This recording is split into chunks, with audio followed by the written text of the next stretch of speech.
नमस्कार दोस्तों, स्वागत है आपका टेक्नो डिफेंस अपडेट पे। तो दोस्तों, जैसा कि पिछले वीडियो में मैंने आप सबको बताया था कि भारत ने इस साल किन किन बड़ी डिफेंस डील को साइन किया है, किन किन डिफेंस डील को क्लियर किया है, जिसमें इस साल भारत ने बिलियंस ऑफ डॉलर की जो डील थी उनको साइन किया था और साथ में उनका निपटारा भी किया था, क्योंकि वे काफ़ी ज़्यादा लंबे समय से पेंडिंग थी।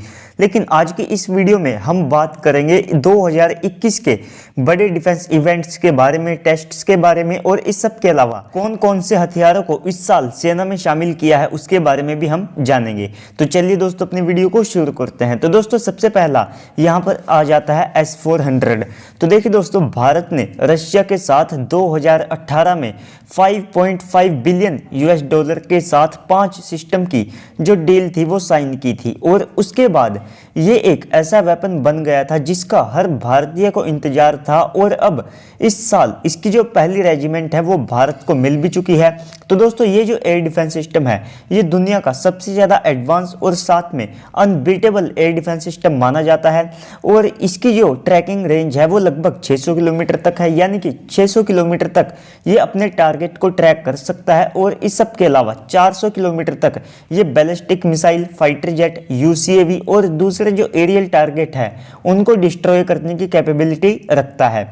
तो इस सब के अलावा ये भारत के जो दूसरे एयर डिफेंस सिस्टम है उनके साथ मिलकर के काम करेगा, और ये सारे एयर डिफेंस सिस्टम भारत को एक किले में तब्दील करने का काम करेंगे।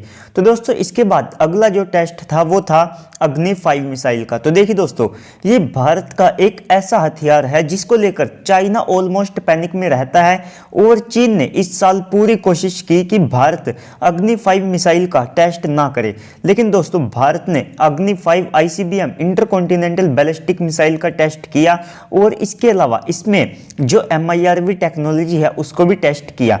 यानी कि ये जो मिसाइल है ये अपने साथ कई वॉरहेड्स को ले जा सकती है, जिससे ये कई टारगेट को एक ही टाइम पर डिस्ट्रॉय करने की कैपेबिलिटी रखती है। तो ये जो मिसाइल है ये खास तौर पर न्यूक्लियर वेपन्स के लिए बनाई गई है। तो चीन इसकी रेंज को 8000 किलोमीटर तक बताता है, तो वहीं पर भारत इसको क्लेम करता है 5000 किलोमीटर तक, और टर्मिनल फेज में इसकी जो स्पीड है वो 24 मैक तक हो जाती है। और इस सब के अलावा ये मिसाइल इतनी ज़्यादा खास है कि एक अमेरिकन जो डिफेंस एक्सपर्ट है उन्होंने खास तौर पर इसकी जो MIRV टेक्नोलॉजी है उसके ऊपर स्टडी की है, और साथ में अपनी रिपोर्ट में बताया है कि ये दुनिया की सबसे ज़्यादा एडवांस मिसाइल्स में से एक है। तो इसके बाद आ जाता है INS विक्रांत। तो देखिए दोस्तों, ये 45,000 टन क्लास का 35 से लेकर के 40 एयरक्राफ्ट को कैरी करने लायक भारत का पहला इंडिजीनियस एयरक्राफ्ट कैरियर है, जिसको भारत ने खुद से बनाया है, और 2021 में ही इसके जो टेस्ट और साथ में ट्रायल्स है उनको शुरू किया गया है। तो 2022 में इस एयरक्राफ्ट कैरियर को कमीशन करने का प्लान है, जिसको अगस्त तक कमीशन कर लिया जाएगा, और ये भारत द्वारा तैयार किया गया अब तक का सबसे बड़ा हथियार है। इस पर ब्रह्मोस 2 और इस सब के अलावा जो हमारे twin engine deck based fighter jet हैं उनको इससे ऑपरेट किया जाएगा। और इस सब के अलावा इंडियन डिफेंस सेक्टर में 2021 में जो INS विक्रांत है वो एक मेन अट्रैक्शन का पॉइंट रहा है। तो दोस्तों, इसके बाद आ जाता है INS विशाखापट्टनम क्लास का डिस्ट्रॉयर। तो देखिए दोस्तों, भारत ने इस साल INS विशाखापट्टनम क्लास के दूसरे जो डिस्ट्रॉयर है उसको तैयार कर लिया है, और उसके जो सी ट्रायल्स है उनको भी यहाँ पर शुरू कर दिया जा चुका है। तो इस क्लास का जो पहला डिस्ट्रॉयर है वो पहले ही कमीशन हो चुका है। तो इस क्लास के जो डिस्ट्रॉयर हैं उनका डिस्प्लेसमेंट 7500 टन के आसपास रहने वाला है, और इस सब के अलावा ये काफ़ी ज़्यादा हैवी है, काफ़ी ज़्यादा वेपन्स को कैरी करने में कैपेबल है, और ये काफ़ी ज़्यादा मैसिव फायर पावर को अपने साथ लेकर के चलते हैं। तो इनकी जो रेंज है वो 8000 किलोमीटर से ज़्यादा है, और ये ब्रह्मोस, ब्राक 8 और साथ में एक हेलीकॉप्टर को भी कैरी कर सकते हैं। और इस सब के अलावा आने वाले समय में जो भारत की हाइपरसोनिक मिसाइल होगी यानी कि ब्रह्मोस 2, उनको भी इसके ऊपर इंटीग्रेट किया जाएगा। तो दोस्तों, इस सब के अलावा अगला जो वेपन है वो है HSTDV। तो देखिए दोस्तों, भारत ने अपने हाइपरसोनिक वेपन्स के लिए जून में जो हाइपरसोनिक टेक्नोलॉजी डेमोस्ट्रेशन व्हीकल है उसका सफलतापूर्वक टेस्ट किया था। तो DRDO ने इसको 6 मैक की स्पीड पर लगभग 12 मिनट तक इस साल टेस्ट किया, जो कि hypersonic technology demonstration mission vehicle का अब तक का सबसे ज़्यादा अहम टेस्ट माना जाता है, क्योंकि इसमें लॉन्ग एंड्योरेंस तक इसको हाइपरसोनिक स्पीड के ऊपर टेस्ट किया गया था और इस सब के अलावा इसने जो अपने टारगेट है उनको 100% अचीव किया था। तो अगले साल इसको 1000 किलोमीटर की रेंज तक टेस्ट करने का प्लान है।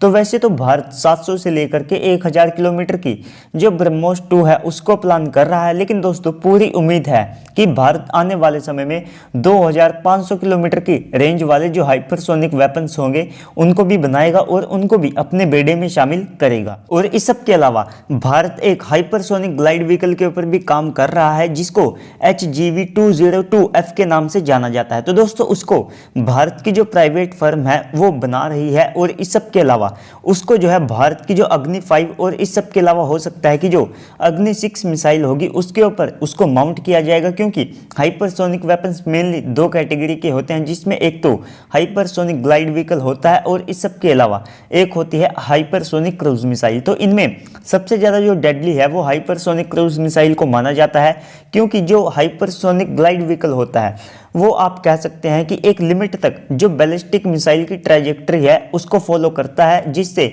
उसको ट्रैक करना थोड़ा सा आसान हो जाता है। तो वहीं पर जो ब्रह्मोस 2 मिसाइल होगी या फिर जो हाइपरसोनिक क्रूज मिसाइलें होती हैं ये अपनी खुद के पाथ को फॉलो करती है और इस सब के अलावा ये लो एल्टीट्यूड पर फ्लाई करती है मैनूवर्स को परफॉर्म करते हुए, तो इस सब से इनको ट्रैक करना काफ़ी ज़्यादा मुश्किल हो जाता है।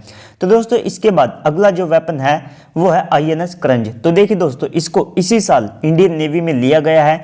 तो ये कलवरी क्लास की 3rd सबमरीन है और साथ में ये डीजल इलेक्ट्रिक सबमरीन है। तो इसको भारत में ही मंजगौन शिपयार्ड में बनाया गया है। तो इस मिसाइल की माफ कीजिएगा इस सबमरीन की जो रेंज है वो 12000 किलोमीटर तक है, यानी कि ये एक लंबे डिस्टेंस तक जा सकती है और इस सब के अलावा ये पानी में लगभग 50 दिन तक रह सकती है। तो इस सबमरीन के कमीशन होते ही जो इंडियन नेवी की सबमरीन फ्लीट है उसमें एक और जो नई सबमरीन है वो जुड़ गई है और इस सब के अलावा इससे जो इंडियन नेवी की पावर है उसमें भी काफ़ी ज़्यादा इजाफा हुआ है। तो यहीं पर जो चीज़ें हैं वे नहीं रुकती है। DRDO ने इसी साल कुछ समय पहले ही जो स्मार्ट टॉर्पीडो है उसका टेस्ट किया है, जिसकी रेंज 600 किलोमीटर तक है। तो दोस्तों ये जो स्मार्ट टॉर्पीडो है इसके ऊपर आप कह सकते हैं कि ये एक एंटी शिप मिसाइल है जिसके ऊपर जो टॉर्पीडो है उसको माउंट किया गया है और भारत दुनिया का पहला ऐसा देश है जिसने ऐसा किया है। और इस सब के अलावा भारत ही वो देश है जिसने मिसाइल की फील्ड में एक नए कॉन्सेप्ट को दुनिया के सामने रखा है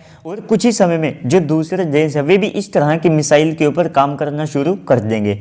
तो इस साल भारत ने जो अग्नि प्राइम मिसाइल है उसको भी टेस्ट किया, जिसकी जो रेंज है वो 1000 से लेकर के 2000 किलोमीटर तक है, यानी कि ये एक मीडियम रेंज की बैलिस्टिक मिसाइल है, यानी कि एक MRBM है। और इस सब के अलावा इस मिसाइल को खास तौर पर पाकिस्तान के लिए बनाया गया है। तो इसी के साथ इस साल स्वार्म ड्रोन्स को टेस्ट किया गया, जो ओरा का छोटा मॉडल है यानी कि स्विफ्ट उसको टेस्ट किया गया, ब्रह्मोस के डिफरेंट वेरिएंट को इस साल टेस्ट किया गया, प्रलय मिसाइल का टेस्ट कुछ हाल ही में हुआ है। तो इस तरह के जो टेस्ट हैं उनको इस साल कंडक्ट किया है। तो दोस्तों ओवरऑल आप सबका इसके ऊपर क्या कहना है कमेंट सेक्शन में बताइएगा। इस सब के अलावा वीडियो को प्लीज़ से लाइक कर दीजिएगा, साथ में चैनल को सब्सक्राइब करना भी बिल्कुल भी मत भूलिएगा। तो चलिए दोस्तों आज की इस वीडियो में इतना ही, मिलते हैं अगली वीडियो में, तब तक के लिए गुड बाय, जय हिंद।